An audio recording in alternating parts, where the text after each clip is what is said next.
when we're looking at how we identify, first of all, we have to look at, am I at risk of attaching all of my worth and identity to one thing, like my job, my status, or something else? And how can I put that down without throwing it away? This is Tales from Coaching Sessions. I am just fresh off a coaching call with one of my inner circle coaching clients where we've been discussing identity. And I think this is going to speak to a lot of men because a lot of us struggle. I've been there myself. I've seen this in hundreds and hundreds of men I've worked personally with. They struggle to detach our identity from what we do. Not only our job, but our bank balance, our list of achievements, our relationship status, where we're from, our culture, our religion, these things that are part of us, but not us. And so, one of the things that we're talking about for Adam is he's a teacher, he works in a remote community, and he's a very giving, generous person. He's very driven by being of service. But what we've seen as we explore, like those are great things, right? But when we explore a lot of it, so much of that historically has been driven for him by the desire to be recognized and kind of creating this almost savior complex that I get to do those and I elevate myself into this position.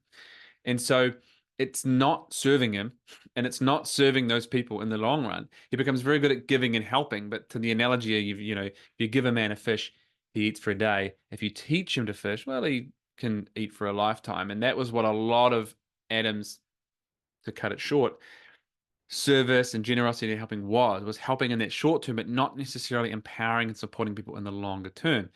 And when we dig into it, we see there's so much of his identity is wrapped up in being this person, both in his job and then also those kind of behaviors and traits in that job and in that role that he has to be this person of service, of help, of support in the community. It would be easier sometimes to just completely detach from the thing, right? Like if I have a struggle if my diet is terrible and all I eat is absolute shit, then it's not reasonable for me to just not eat anything. I have to eat something, right? And so the waters can be muddier. But it might be easier, let's say, if it was something to do with like my relationship with alcohol. So I just cut it out. I cut it out completely. Then there's no mucking around there. There's no temptation. But when it's something like this, the food example, or like this with Adam, he can't just cut himself off with people and cut himself off with interactions with humans. He has to do that. It's part of his job. And so he enters in this area where the waters are a little bit muddied. It's harder to see because he has to be of service. He has to support. He absolutely wants to do those things. And one of the things that he's having to do in that process is separate the old intentions, which is kind of this like what we call in our work villain led, fear driven, insecurity led, being the savior, the recognition he gets from that, and actually genuinely being of service without being of huge detriment to himself and his family. And so, one of the things when it comes to looking at how we are identifying, because so many men will identify with their job a lot of the time, as we said, where they grew up, their culture, all this kind of stuff. We don't throw the baby out with the bathwater, but we allow those things to be part of who we are. Your job, what you do in that job, your accomplishments, those things are part of who you are. They can't be it. Because when I identify with one of those things, I'm narrow, I'm shallow, I'm limited.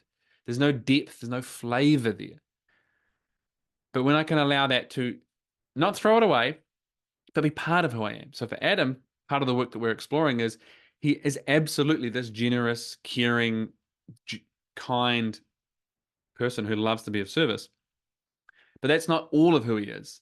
He's also someone who has his own needs, who loves to go fishing, who loves to, go to adventure and like get rid of all those responsibilities that he has and dive into things that are meaningful to him in other ways. And so when we're looking at how we identify, first of all, we have to look at, am I at risk of attaching all of my worth and identity to one thing, like my job, my status, or something else? And how can I put that down without throwing it away, but make that and the other parts of me, the other things that I'm interested in, part of who I am, part of my identity. That's my invitation to you today in the lesson from this week's coaching call. How do you identify? What in that is working for you? Is that narrow, shallow? Is there depth? Can we broaden that and include the different pieces of you that you've picked up along the way that give depth and flavor to who you are as a person? Can you own that?